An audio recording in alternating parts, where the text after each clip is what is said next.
नमस्ते दोस्तों, स्वागत है आपका हमारे यूट्यूब चैनल पर। तो चलिए आज हम बनाएंगे हरे मटर की कचौरी।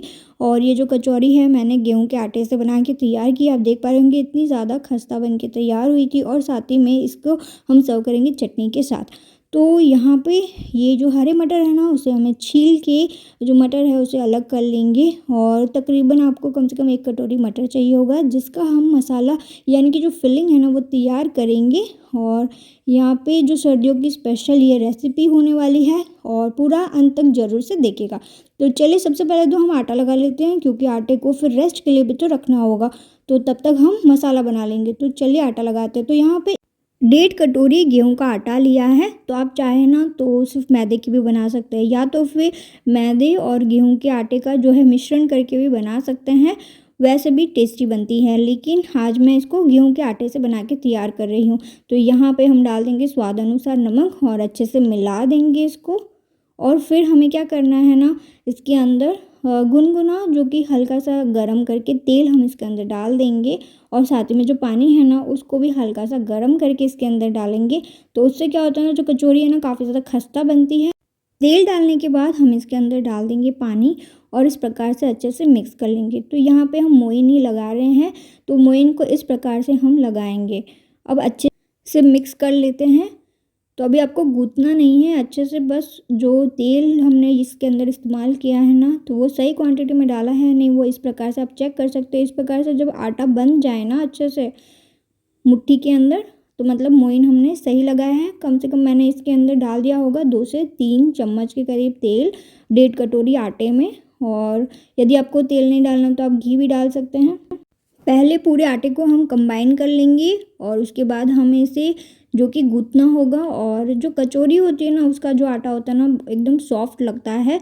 जैसा समोसे का जैसा नहीं लगता, ये वाला हल्का सा सॉफ्ट रहता है, क्योंकि फिर कचौरी की शेप भी तो हमें देनी होती है ना। इस हिसाब से हम इसे एकदम ही अच्छे से जो आटा है ना तैयार कर, कम से कम आपको 5 से 7 मिनट इसे गूँथना होगा। और उसके बाद इस प्रकार से आटा अच्छे से तैयार होने के बाद इसे रेस्ट के लिए छोड़ देंगे। हल्का सा ऑयल ग्रीस करने के बाद इसे किसी मलमल के कपड़े से ढक सकते हैं, या तो फिर किसी बाउल से भी आप इसको ढक के रेस्ट के लिए छोड़ दीजिए। चलिए मसाला तैयार करते हैं। सबसे पहले हम सूखा मसाला जो कि तैयार करेंगे। तो यहाँ पे मैंने जीरा लिया है 1 टेबलस्पून के करीब, साथ ही में जो कि साबुत धनिया है और सौंफ है वो भी हम डाल देंगे 1 टेबलस्पून। और साथ ही में ये जो कि साबुत काली मिर्ची है।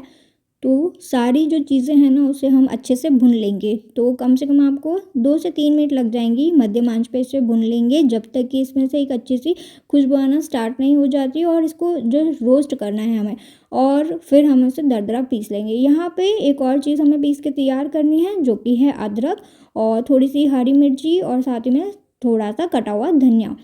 तो आप देख पा रहे होंगे मैंने इसको दरदरा पीस के तैयार कर लिया है। और ये कुछ हरे मटर हैं, तो इसे हमें जो कि स्टर फ्राई करने होंगे। तो 2 चम्मच तेल के अंदर हम इसे स्टर फ्राई कर लेंगे। और स्टर फ्राई हमें तब तक करना है जब तक कि ये सॉफ्ट नहीं हो जाते। जब हम इसे तोड़ेंगे ना हाथ से, तो एकदम ही सॉफ्ट हो जाने चाहिए और अच्छे से टूट जाने चाहिए, उतना हमें इसे जो कि पका लेना है। तो आप देख पा रहे होंगे ये पेस्ट बन के भी तैयार है। तो इसको मैंने ढक के पकने के लिए छोड़ दिया था जो मटर है ना उसको। और आप देख पा रहे होंगे इसका कलर भी चेंज हो गया है और ये पक भी चुके हैं। तो अब हम इसके अंदर मसाला कर देंगे। तो जो मटर की कचौरी होती है ना, उसको अगर आप इस प्रकार से बनाएंगे ना तो बहुत ही अच्छे से बन के तैयार होगी। अब हम इसके अंदर डाल देंगे स्वाद अनुसार नमक, और जितना भी हमने सूखा मसाला तैयार किया है ना वो हम इसके अंदर डाल देंगे। और मैंने वो थोड़ा सा बचाया था जो कि मैंने लास्ट में ऐड कर दिया था। यहाँ पे जो कि हरी पेस्ट जो हमने तैयार की है वो भी मैंने इसके अंदर डाल दी है। हल्का सा जो कि चीनी डाल देंगे हम इसके अंदर, और साथ ही में थोड़ा सा नींबू। तो नींबू नहीं डालना है ना आपको, तो फिर आप आमचूर पाउडर डाल दीजिएगा 1/2 टेबलस्पून के करीब। तो ये सारी जो सामग्री हमने इसके अंदर डाल दी है उससे एक बहुत ही अच्छा सा फ्लेवर आ जाएगा। कचौरी के जो मसाला होता है ना उसी के अंदर स्वाद छुपा होता है। तो जितना बढ़िया आपका मसाला बन के तैयार होगा उतनी जल्दी जो कि कचौरी ख़त्म हो जाएगी, सब एकदम ही फटाफट चट कर जाएंगे।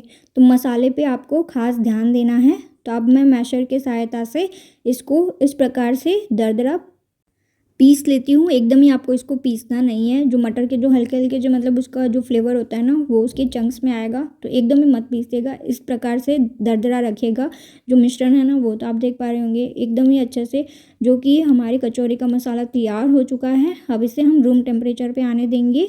तो किसी भी प्लेट में आप इसे रख दीजिए और हल्का सा इसे ठंडा कर लीजिए, और उसके बाद ही कचौरी के लिए फिलिंग के लिए हम इसको इस्तेमाल करेंगे।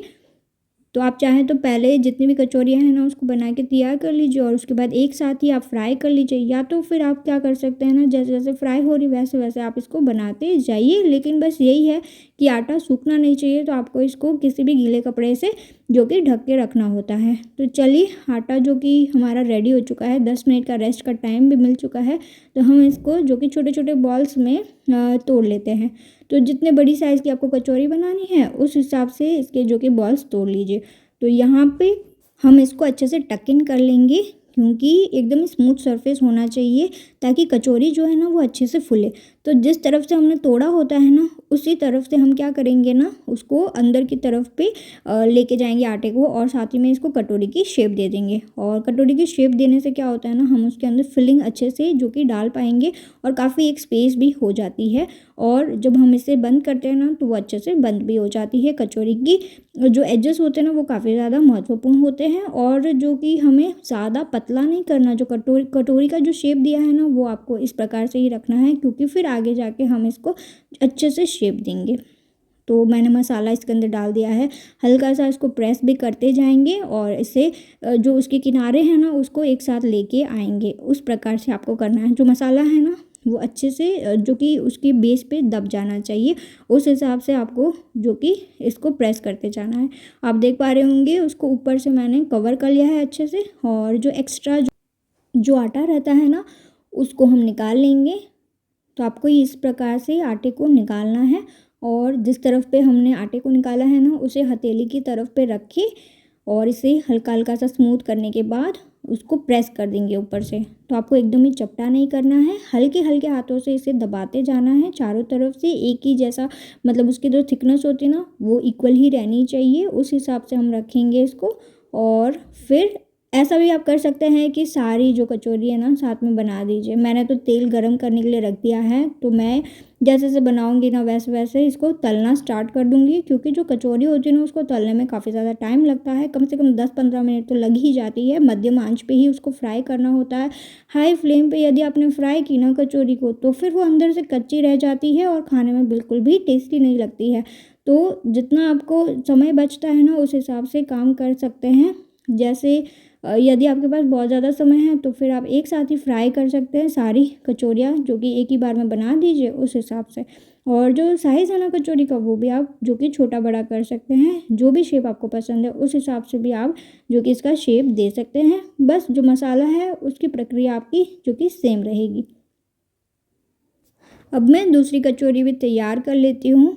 तो 2 कचौरी को एक साथ ही फ्राई कर लेंगी। यदि आपके पास बहुत बड़ी कढ़ाई है ना तो फिर आप एक साथ में 4-5 कचौरियों को फ्राई कर सकते हैं, और यदि जो कि एक मतलब 2 या 3 एक साथ भी फ्राई कर सकते हैं, उसमें भी कोई दिक्कत नहीं होती। जस्ट वो डिपेंड करता है कि कचौरी की साइज़ कैसी है। तो चलिए, तेल भी मध्यम आंच पे गरम होना चाहिए, एकदम ही मतलब धुएँदार गरम नहीं होना चाहिए, इसी प्रकार से होना चाहिए। और स्वतः ही जैसे कि अभी नीचे चली गई है ना कचौरी, तो जैसे-जैसे वो फ्राई होगी तो वैसे ही वो ऊपर आना स्टार्ट हो जाएगी। साथ ही में जैसे ही वो फूलना स्टार्ट होना तो आपको एक और प्रोसेस करना है, जिसमें जो गरम तेल होता है ना वो उसके ऊपर पे डालते जाना है जब तक कि वो अच्छे से फूल नहीं जाती, इस तब तक के लिए। तो इसी तरीके से बनाएंगे ना तो कचौरी जो कि बढ़िया से फूल के तैयार हो जाएगी। उसके बाद क्या करें, आप उसको पलटा दीजिए और दोनों तरफ से इसे जो कि गोल्डन होने तक पका लीजिए। तो इस प्रकार से जब ये फ्राई होगी ना तो एकदम ही खस्ता बन के तैयार होगी। और आप देख पा रहे होंगे तेल बिल्कुल भी एब्जॉर्ब नहीं किया है, और साथ ही में अच्छे से फूल के बढ़िया तरीके से जो कि कचौरी बन के तैयार हुई है। तो जितना मैंने 1.5 कटोरी आटा लगाया था ना तो उसमें मैंने तकरीबन 6-7 कचौरी बना के तैयार की थी।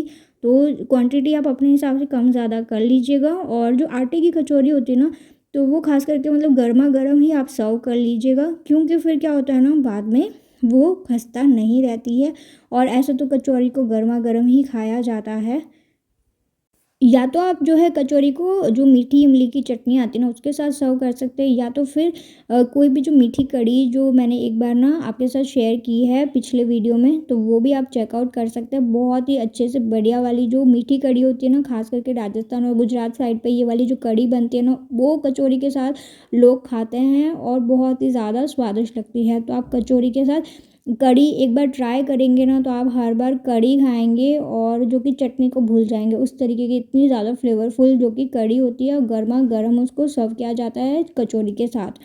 तो चलिए बाकी की जो कचौरी है ना उसको भी मैं इसी प्रकार से फ्राई कर लेती हूँ। तो आप देख पा रहे होंगे सारी कचौरी जो कि बढ़िया से फूल के अच्छे से तैयार होके बनी है और सब की सब जो कि खस्ता बन के तैयार हुई। यदि आपने ये रेसिपी फॉलो कर ली ना, तो हर बार आप गेहूं के आटे की ही कचौरी बनाएंगे और सबको घर में पसंद आने वाली है। और ख़ास करके सर्दियों के सीज़न में इतने ज़्यादा जो हरे मटर उपलब्ध हो रहे हैं, तो उसकी तरह तरह के व्यंजन बन रहे हैं, तो क्यों नहीं इस बार आप जो कि इस प्रकार की कचौरी ट्राई कीजिए, खास करके आटे की। तो सारी कचौरी तो फ्राई हो चुकी है और चलिए इसे सर्व कर लेते हैं। तो मैं इसको आपको तोड़ के भी दिखाऊंगी। तो इसको तो मैंने सर्व किया था मीठी कढ़ी के साथ। तो मीठी कढ़ी कुछ इस प्रकार की दिखती है और ये भी कचौरी के साथ सबसे बेस्ट ऑप्शन होता है, या तो फिर आप इमली की चटनी भी ट्राई कर ही सकते हैं। तो अभी तो ये कचौरी हल्की सी ठंडी हो गई है और इसकी फिलिंग आप देख पा रहे होंगे किस प्रकार से इतनी बढ़िया सी फिलिंग इसके अंदर है और साथ ही में कितनी ज़्यादा खस्ता भी है। बस आपको इसे क्या करना है, चटनी के अंदर डिप करना है और इसको गर्मा गर्म एंजॉय करना है। तो कैसी लगी रेसिपी ज़रूर से कमेंट करके बताइएगा। यदि आपने सर्दियों की स्पेशल रेसिपीज़ मिस कर दी है ना हमारे चैनल की, तो वो भी आप जाके देख सकते हैं। मैंने तरह तरह की सर्दियाँ स्पेशल रेसिपीज़ इस चैनल पे शेयर की है। So thank you so much for watching. मिलते हैं नेक्स्ट वीडियो में।